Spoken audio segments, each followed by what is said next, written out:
The early hours of August 31st, 1888, dawned like any other in Whitechapel. A light mist hung in the air, the cobbled streets were still mostly empty. But fate had something sinister in store. On Bucks Row, a cart driver made a grisly discovery. A woman's body lay sprawled in a gateway.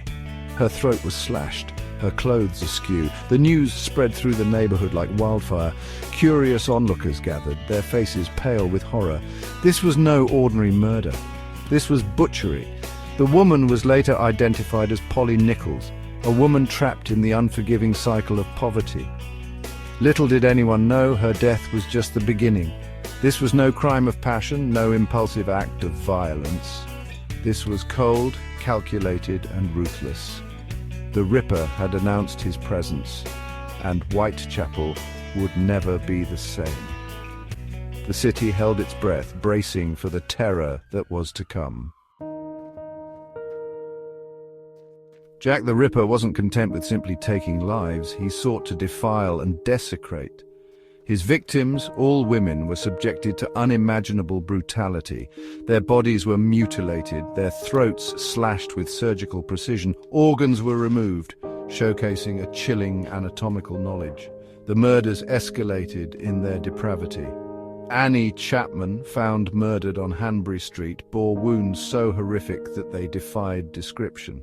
Catherine Eddowes, discovered in Mitre Square, was missing her kidney and part of her uterus. The brutality of these acts sent shockwaves through London. Each new victim brought fresh terror. The police were baffled, their investigation hampered by dead ends and red herrings.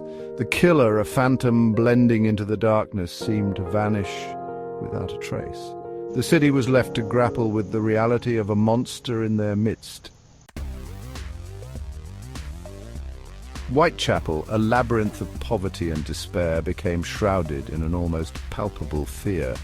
The Ripper's reign of terror cast a long shadow. Women, especially those living in poverty, were terrified to walk the streets alone, even in broad daylight.